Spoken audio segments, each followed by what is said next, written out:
7h37, il est temps de retrouver Jean-Michel Apathy. Eh oui, il est de retour, Jean-Michel. Vous allez nous parler des cadeaux politiques du Père Noël. Oui, en fait, le Père Noël, c'est moi.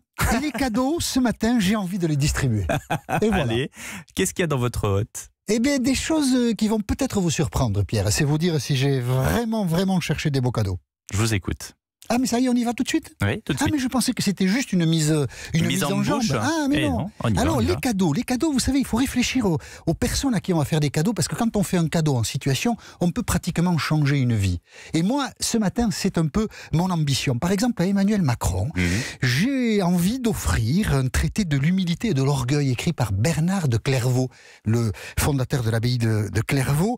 Et il y a notamment un chapitre qui est tout à fait passionnant, l'humilité conduit à la vérité. Et je pense que pour 2019, si Emmanuel Macron s'imprègne vraiment de ce chapitre, ça peut changer sa vie et peut-être aussi un petit peu la nôtre. Parce que quand on dit à quelqu'un, vous n'avez pas de boulot mon cher ami, vous n'avez qu'à traverser la rue et vous en trouverez, évidemment, on ne se fait pas beaucoup de copains. Donc, un traité de l'humilité par Bernard de Clairvaux, c'est tout à fait indiqué pour Emmanuel Macron. Marine Le Pen, elle fait peur à tout le monde quand elle parle de l'immigration. Je ne sais pas si vous avez remarqué, elle emploie des mots, peut-être elle ne se rend pas compte elle-même d'ailleurs, elle parle d'invasion. Ou alors ce mot terrible, effrayant. Mais peut-être qu'elle ne sait pas qu'il effraie ce mot. Submersion, la submersion, oh là là, on est tous... Alors, j'ai déniché, je ne sais pas si vous connaissez Éthique 3, définition des affects.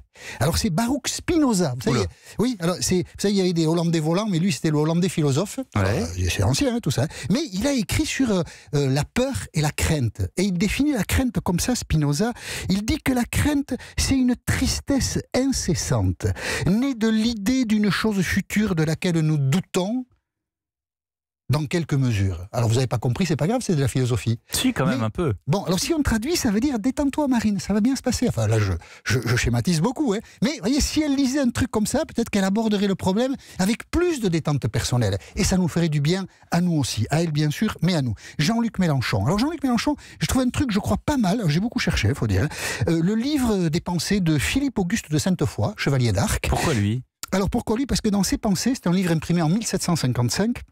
Dans ses pensées, il parle de la gentillesse. Et il dit notamment, entre autres choses de la gentillesse, que c'est une clé en or pour tous les cœurs. Alors, déjà pour quelqu'un qui fait de la politique, une clé en or pour tout... Ça, c'est, vous êtes sûr d'être élu, si hein. Et puis, on ne peut pas dire que jusqu'à présent, Jean-Luc Mélenchon ait abusé de la gentillesse. Il a... essayé beaucoup de registres, mais la gentillesse, à mon avis, il n'a pas essayé. Donc, même la fausse gentillesse, parce que... Oui, s'il essayait la fausse, vous voulez dire? Oui.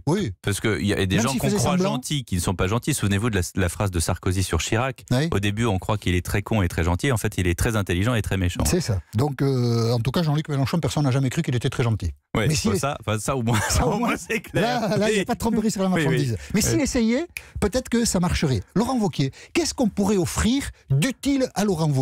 Tout simple, vous prenez Jean-Jacques Rousseau, Émile ou de l'éducation, et dans Émile ou de l'éducation, Jean-Jacques Rousseau parle de la mémoire. Et il dit qu'il faut enseigner à Émile la véritable mémoire de sa vie. Eh bien, si ça, il l'avait eu dans son éducation, Laurent Wauquiez, il n'aurait pas oublié qu'il avait porté naguère un gilet jaune. Et ça lui aurait valu bien des tracas en moins à Laurent Wauquiez. Donc, Émile ou de l'éducation. Olivier Faure, je trouve un truc formidable. Alors là, Olivier Faure, personne ne le connaît, mais c'est le premier secrétaire du Parti Socialiste. Hein, c'est ça.